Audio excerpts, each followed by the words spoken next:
नमस्कार, जन उत्तराखंड में आप सभी का स्वागत है। मैं हूं प्रभात। सबसे पहले हेडलाइंस।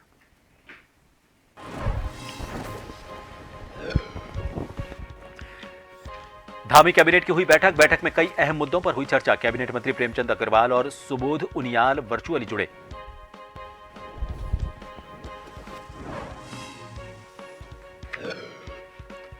विकसित भारत संकल्प यात्रा से जुड़े सीएम धामी 11 लाख लाभार्थियों से वर्चुअली किया संवाद।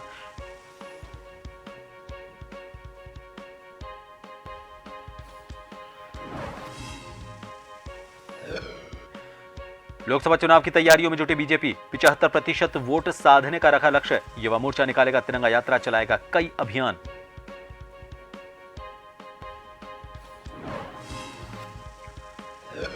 वाहन चोरों पर पुलिस ने कसा शिकंजा। चोरी का खुलासा करते हुए 1 दर्जन मोटरसाइकिल की बरामद। 2 वाहन चोर किए गिरफ्तार।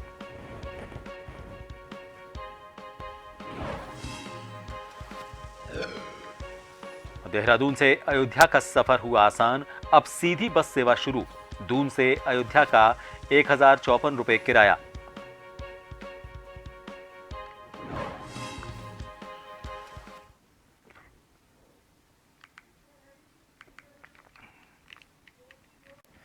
मुख्यमंत्री पुष्कर सिंह धामी की अध्यक्षता में सचिवालय में धामी कैबिनेट की अहम बैठक हुई। इसमें कई महत्वपूर्ण निर्णय लिए गए। आपको बता दें कि धामी कैबिनेट के इस बैठक में 2 कैबिनेट मंत्री प्रेमचंद अग्रवाल और सुबोध उनियाल वर्चुअली जुड़े।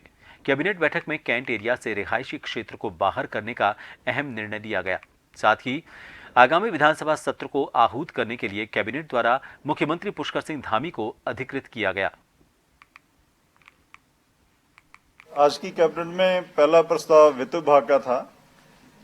कुल कितने हैं? अभी गिनती कर लीजिए। तो अभी वन टाइम सेटलमेंट स्कीम 2023-24 चल रही थी, तो उसमें एक तो समय बढ़ाया गया है 3 माह का, और उसमें लग्जरी टैक्स छूट गया था जिसकी सेटलमेंट नहीं हो रही थी।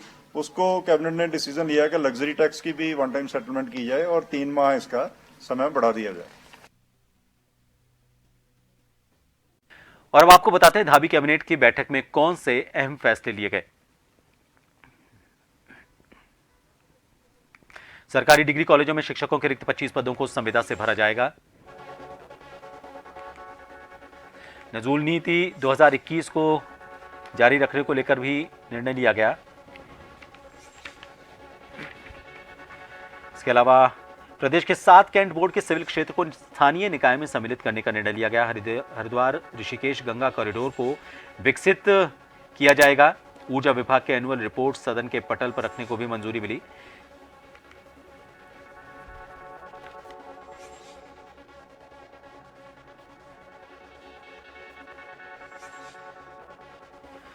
वहीं खटीमा में बार एसोसिएशन के चैंबर की लीज बढ़ा दी गई है।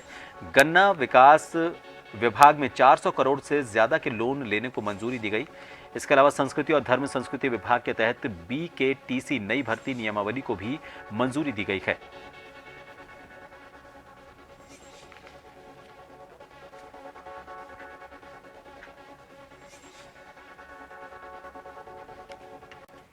मुख्यमंत्री पुष्कर सिंह धामी ने सचिवालय से वर्चुअल माध्यम से विकसित भारत संकल्प यात्रा के तहत गोरलचौड़ निकट ऑडिटोरियम में अपने विधानसभा चंपावत के 11 लाभार्थियों से संवाद किया। मुख्यमंत्री ने कहा कि प्रधानमंत्री नरेंद्र मोदी के 9 साल के कार्यकाल में समाज के हर वर्ग के लोगों को ध्यान में रखकर योजनाएं बनाई गईं और उनका लाभ समाज के अंतिम पंक्ति पर खड़े लोगों तक पहुंचाया जा रहा है। इस दौरान सभी लाभार्थियों ने इन विभिन्न योजनाओं का लाभ मिलने पर प्रधानमंत्री नरेंद्र मोदी और मुख्यमंत्री पुष्कर सिंह धामी का आभार जताया। मुख्यमंत्री ने कहा कि मेरा संकल्प चंपावत को एक आदर्श जनपद बनाना है।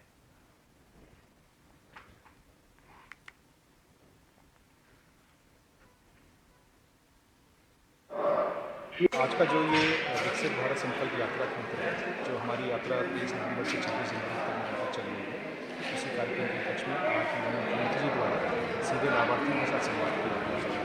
आज हमारे पास लगभग 11 विभागों के 300 से अधिक लाभार्थी यहाँ आज उपस्थित हुए और प्रयास किया गया कि माननीय मुख्यमंत्री जी से अधिक लाभार्थियों से उनका जो है संवाद कराया जाए। इसमें मुख्यतः जो हमारे उज्ज्वला योजना के जो लाभार्थी हैं, प्रधानमंत्री आवास योजना के हैं, उनके कार्डधारक हैं, और जो हमारी राज्य सरकार और भारत सरकार द्वारा जो सभी फ्लैगशिप प्रोग्राम्स जो चलाए जा रहे हैं, उनसे लाभार्थियों को आज यहाँ पे विधानसभा क्षेत्र चंपावत के अंतर्गत मुख्यमंत्री पुष्कर सिंह धामी द्वारा ग्राम पंचायतों और नगर पालिका क्षेत्रों में विधायक निधि से विकास कार्य हेतु 5 करोड़ की धनराशि आवंटित कर दी गई है। इससे क्षेत्र में सीसी, संपर्क मार्ग, मंदिरों का सौंदर्यीकरण कार्य, पुलिसाओं का निर्माण, इसके अलावा अधिवक्ताओं के बार भवन निर्माण कार्य, विद्यालयों की मरम्मत सहित कई काम होंगे।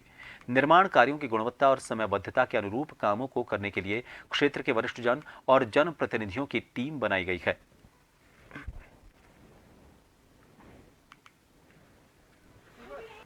हमारे प्रदेश के ऊर्जावान युवा मुख्यमंत्री आदरणीय पुष्कर सिंह धामी जी द्वारा वर्ष 2023-24 की विधायक निधि जारी कर दी गई है। ये विधायक निधि जो हमारे दोनों कैंप ऑफिस हैं, कैंप ऑफिस टनकपुर व कैंप ऑफिस चंपावत, इसमें क्षेत्र के जनता द्वारा जो प्रस्ताव आए थे एवं जो हमारे जनप्रतिनिधि हैं उनके द्वारा जो प्रस्ताव दिए गए थे, वह क्षेत्र भ्रमण के दौरान जो समस्याएँ माननीय मुख्यमंत्री जी के संज्ञान में आई थी, उनको देखते हुए ये विधायक निधि जारी की गई है। और इससे पूर्व 2022-23 की 3 करोड़ 75 लाख की जो विधायक निधि थी, जो कि हमारी सभी 113 ग्राम सभाओं व हमारे स्थानीय जो नगर निकाय हैं उनमें बैठक के माध्यम से हमने ये प्रस्ताव प्राप्त। लोकसभा चुनाव के लिए भारतीय जनता पार्टी ने कमर कस ली है। पिछले दिनों उत्तराखंड बीजेपी ने देहरादून में एक बड़ी बैठक का आयोजन किया था। इस बैठक में भाजपा ने 75% वोट लेकर चुनाव जीतने का लक्ष्य रखा। इसके अलावा भाजपा ने बैठक के दौरान जो अन्य योजनाएं बनाई, उन्हें धरातल पर उतारने का काम शुरू हो गया है। अब वहीं भाजपा गांव चलो अभियान की शुरुआत करने जा रही है। भाजपा के प्रदेश महामंत्री आदित्य कोठारी का कहना है कि लोकसभा चुनाव के मद्देनजर पार्टी की निचली इकाई बूथ स्तर को सुदृढ़, सशक्त और समर्थ बनाने का प्रयास रहेगा।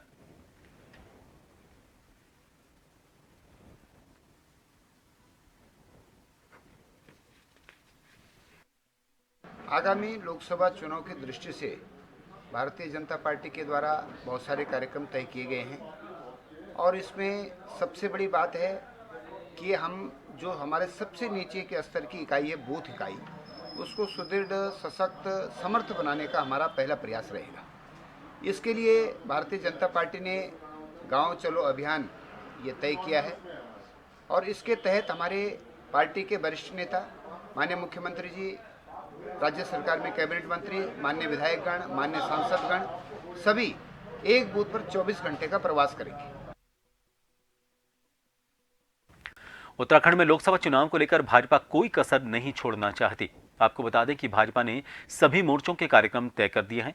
26 जनवरी को युवा मोर्चा द्वारा तिरंगा यात्रा निकाली जाएगी। साथ ही युवा मतदाता सम्मेलन भी युवा मोर्चा द्वारा किए जाने के कार्यक्रम तय किए गए हैं। भाजपा प्रदेश महामंत्री आदित्य कोठारी ने बताया कि इस दौरान अनुसूचित जाति मोर्चा द्वारा बस्तियों की समस्याओं को दूर करने की कोशिश की जाएगी। उन्होंने कहा कि मुस्लिम महिलाओं द्वारा धन्यवाद मोदी जी कार्यक्रम का भी आयोजन किया जाना है। 14 जनवरी से 21 जनवरी तक सभी मंदिरों में सफाई अभियान चलाया जाएगा।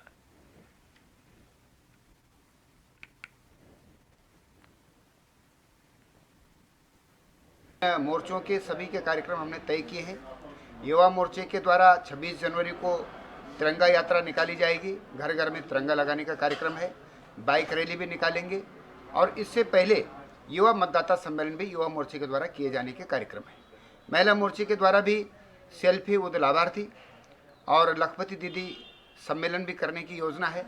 इसी के साथ में बहुत सारे कार्यक्रम महिला मोर्चे ने और भी तय किए हैं। अनुसूचित जाति मोर्चे ने बस्तियों में संपर्क, जो अनुसूचित जाति की बस्तियां हैं उनमें संपर्क करने का कार्यक्रम तय हुआ है और वहाँ की जो जो समस्याएं, छोटी मोटी कोई दिक्कतें हैं, उनको दूर करने का प्रयास किया जाएगा। ईवीएम पर सवाल खड़े करने वालों की अब खैर नहीं है। यदि आप ईवीएम पर सवाल खड़े करेंगे तो इस पर चुनाव आयोग बड़ी कार्रवाई करेगा। इस बात की जानकारी बीजेपी के प्रदेश अध्यक्ष महेंद्र भट्ट ने दी। उन्होंने कहा कि कांग्रेस अपनी हार का ठीकरा ईवीएम पर फोड़ती है। साथ ही कहा कि कांग्रेस आयोग पर सवाल खड़ा कर अपनी हताशा को दर्शाती है। उन्होंने ये भी कहा कि पिछली बार राजस्थान, छत्तीसगढ़ और झारखंड में जब कांग्रेस से चुनाव जीता तब ईवीएम पर सवाल खड़े नहीं किए। बताया कि कांग्रेस के इस जुमले को अब जनता जान चुकी है।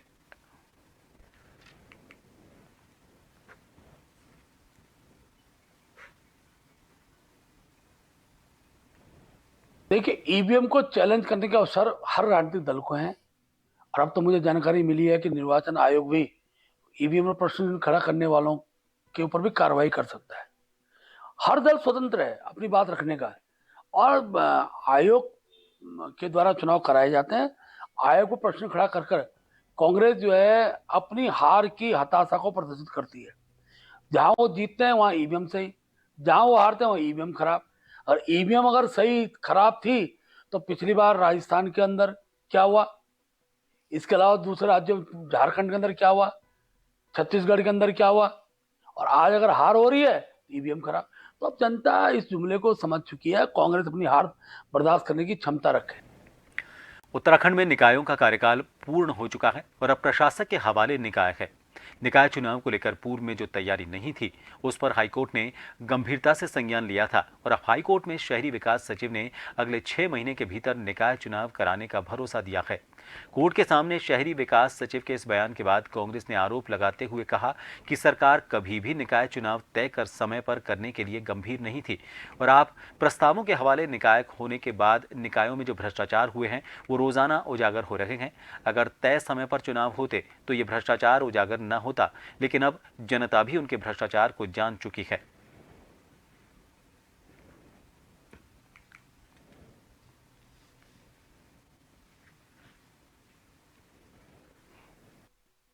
बहुत ही शर्म की बात है। हम बार बार इस बात को कहते हैं कि भारतीय जनता पार्टी का संविधान में कोई विश्वास नहीं है और उसी के तहत उच्च न्यायालय के निर्देशों के बावजूद 2 दिसंबर को कार्यकाल समाप्त हो गया निकायों का, फिर भी यहां पर चुनाव नहीं सुनिश्चित कराए गए। कोर्ट ने यह भी कहा कि जब कार्यकाल समाप्त होता है उसके 6 महीने पहले से उसकी जो पूरी प्रोसेस है उसको पूरा कर लेना चाहिए, लेकिन सरकार के कानों में जू नहीं रहेंगी। और अब जब कटघरे में सरकार खड़ी है तो कह रही है कि 6 महीने में हम चुनाव करा लेंगे, लेकिन एक तरह से ब्लेसिंग इन डिस्गाइज में इसको कहूंगी जो चुनाव समय पर नहीं हुए, क्योंकि प्रशासनिक अमले के पास ये पूरा निकाय चले गए और आज की तारीख में करोड़ों का घोटाला अकेले देहरादून के नगर निगम में पकड़ा जा रहा है। फिलहाल एक छोटे से ब्रेक के लिए यहां रुकेंगे। आप देखते रहिए जन टीवी।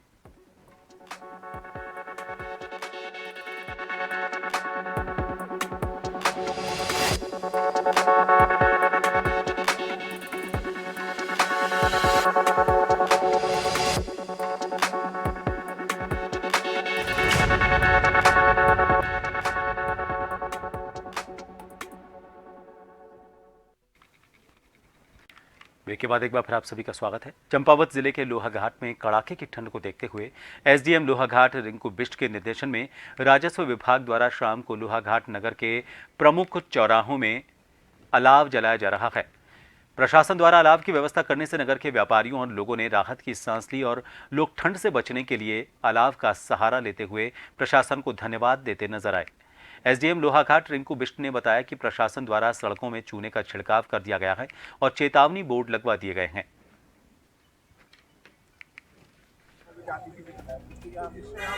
को देखते हुए नगर क्षेत्र लोहाघाट में, ग्रामीण क्षेत्र लोहाघाट, 12 कोट और पार्टी के जो सार्वजनिक स्थल है यहाँ पर भीड़ भाड़ रहती है, वहाँ पर हमारे द्वारा अलाव की व्यवस्था की जा रही है ताकि लोग जो है ठंड से बच सकें। मेरा एक अनुरोध ये भी है, क्योंकि अभी तो शीतलहरी उतनी पड़ी नहीं है, अगर शीतलहरी का जैसे अलर्ट जारी होता है तो हम पब्लिक में इसको प्रसारित करेंगे।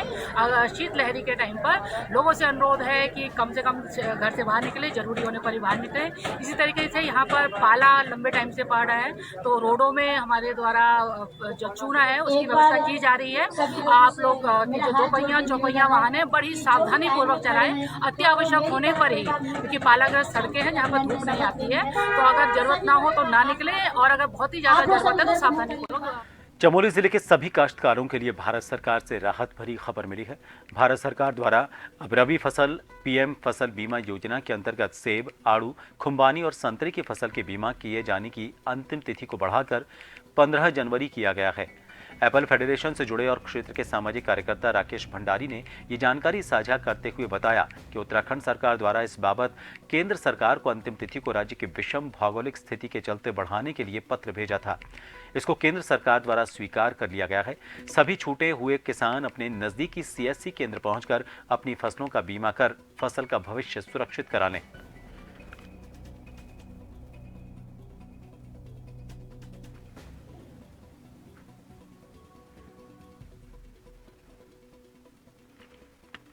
Balaji institute of alternative medical science and cancer research centre Alipur Hyderabad में काउंट इलेक्ट्रो होम्योपैथी के आविष्कारक सीजर मैटी का 215वां जयंती समारोह आयोजित किया गया। इसका शुभारंभ विधायक आदेश चौहान ने किया।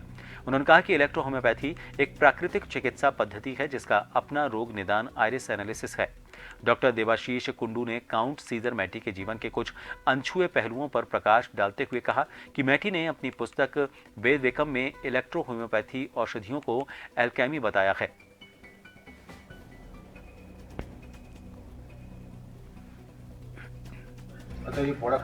कि वे ईश्वरीय देन प्राकृतिक चिकित्सा इलेक्ट्रोपैथी को अपनाएं और स्वस्थ रहें।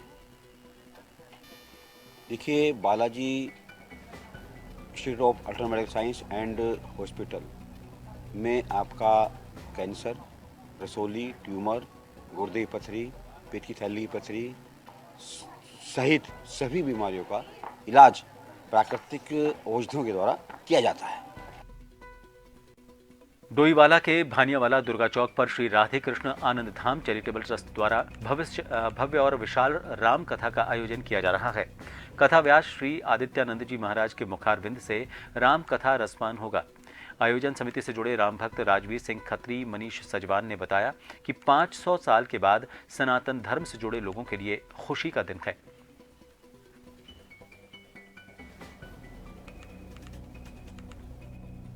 ये बहुत बड़ा भव्य आयोजन है। हमारे प्रभु श्री राम पहले 14 वर्ष का वनवास काट के आए थे, आज 500 वर्ष का समझ लो वनवास काट कर अपने घर पर आ रहे हैं। उनका एक भव्य मंदिर बन रहा है और मैं कथा के माध्यम से इस बार जो हमारे जितना भी क्षेत्र है इसमें कुछ ऐसी मुहिम जगाएंगे जो सनातन धर्म को और आगे बढ़ाएगी और कुछ ऐसे एक्टिविटीज़ हम यहाँ पर छोटे बच्चों को सनातन धर्म के प्रति जो उनकी जागरूकता बढ़े, कुछ ऐसी भी एक्टिविटी भी हम आगे चालू करेंगे, स्टार्ट करेंगे। 500 साल वर्ष पुनः अपने घर में पहुंच रहे हैं और ये हमारा परम सौभाग्य है कि ये समय हमें प्रभु ने दिया कि हम इस समय में यहाँ उपस्थित हैं और इस महामारी के बाद फिर पुनः हमें ये परम सौभाग्य प्राप्त हुआ कि भगवान राम के उस उत्सव में हम लोग सम्मिलित। वहाँ तो अयोध्या तो नहीं जा सकते, परंतु इन समस्त क्षेत्रवासियों ने, खत्री जी ने, आदरणीय और जितने यहाँ क्षेत्रवासी हैं सभी ने मिलकर के भव्य राम कथा का आयोजन उसी उपलक्ष्य में श्री राम जन्मभूमि के उद्घाटन पे यहाँ पर रखा गया है, जिसमें सभी क्षेत्रवासी उपस्थित होंगे और भव्य कलश यात्रा रहेगी। और दिवाली नहीं, महादिवाली का आयोजन 22 तारीख को होगा जी रहेगी और भव्य कलश यात्रा जिसमें लगभग 1000 प्लस माताएं उपस्थित होंगी कलश लेकर के। और इसके अलावा हम लोगों ने यहाँ पर 51 लाख लेखनी श्री राम नाम का आयोजन भी किया है इसी कथा के मध्य में। राजकीय अस्पतालों में मरीजों के पर्चे पर ब्रांडेड कंपनियों की महंगी दवाइयां लिखने पर सरकार सख्त है। स्वास्थ्य मंत्री डॉक्टर धन सिंह रावत भी कई बार कह चुके हैं कि कोई भी सरकारी अस्पताल का डॉक्टर बाहर की दवाइयां नहीं लिखेगा, लेकिन अस्पतालों में इसके उलट मामला देखने को मिलता ही रहता है। जहां अस्पताल के डॉक्टर मरीज को बाहर की दवाइयां लिखते हैं, स्वास्थ्य सचिव का कहना है कि स्पष्ट तौर पर सभी सीएमओ को निर्देशित किया गया है कि पर्ची में जेनेरिक दवाइयां ही लिखी जाएं। अगर निर्देशों का पालन नहीं किया जाता है तो कठोर से कठोर कार्रवाई की जाएगी।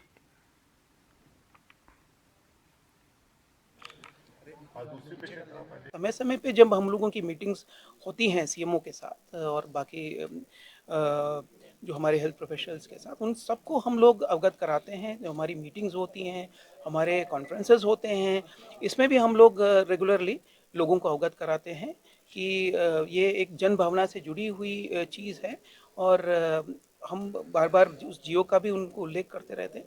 तो इसका काफ़ी हद तक मैं समझता हूँ अनुपालन हो गया है। नहीं हो रहा है, वहाँ पे हम लोग कार्रवाई कर ही रहे हैं।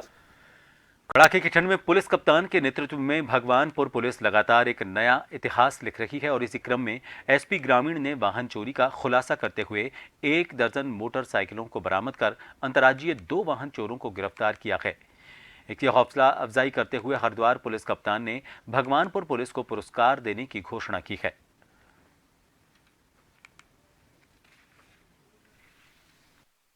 थेफ्ट व्हीकल रिकवरी के लिए थाना स्तर पर टीमें गठित करके प्रभावी कार्रवाई करने के निर्देश दिए गए थे। उन्हीं निर्देशों के अनुपालन में थाना भगवानपुर पुलिस की टीम ने इंस्पेक्टर भगवानपुर के नेतृत्व में उल्लेखनीय कार्य करते हुए 12 चोरी गई मोटरसाइकिलें बरामद की हैं, जिनमें से 5 थाना भगवानपुर से संबंधित हैं एवं अन्य के संबंध में जानकारी एकत्र की जा रही है। 2 अभियुक्तों अंकुर त्यागी निवासी बेहट सहारनपुर और अनित उर्फ अनिकेत निवासी देवबंद सहारनपुर को गिरफ्तार किया गया है और उनकी निशानदेही पर उक्त बरामदगी की गई है। इन अभियुक्तों के आपराधिक इतिहास के संबंध में सरहदी थानों और जनपदों से जानकारी एकत्र की जा रही है। उत्तराखंड रोडवेज ने देहरादून से अयोध्या के लिए सीधी बस सेवा शुरू कर दी है। दून से अयोध्या का किराया 1054 रुपये रखा गया है। अभी बस की मैनुअली बुकिंग हो रही है। जल्द ही इस बस को ऑनलाइन कर दिया जाएगा। इसके बाद यात्री घर बैठे बस का टिकट बुक करवा सकेंगे। आपको बता दें कि आईएसबीटी में विधिवत पूजा अर्चना के बाद इस बस को रवाना किया गया। दून से अयोध्या के लिए यह पहली सीधी बस सेवा है।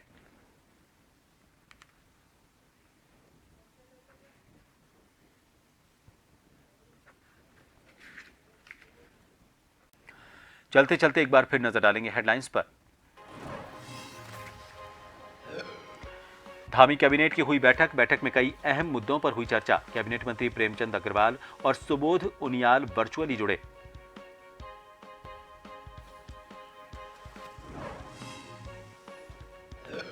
विकसित भारत संकल्प यात्रा से जुड़े सीएम धामी 11 लाख लाभार्थियों से वर्चुअली किया संवाद।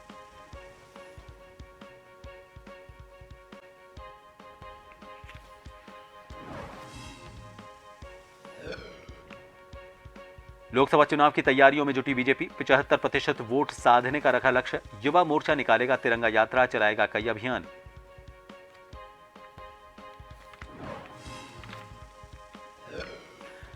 वाहन चोरों पर पुलिस ने कसा शिकंजा। चोरी का खुलासा करते हुए 1 दर्जन मोटरसाइकिल की बरामद। 2 वाहन चोर किए गिरफ्तार।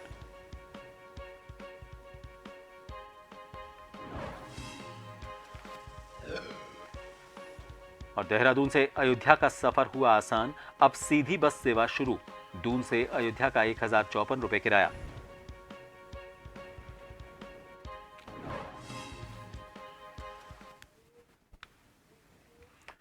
फिलहाल के लिए इस बुलेटिन में इतना ही। नमस्कार।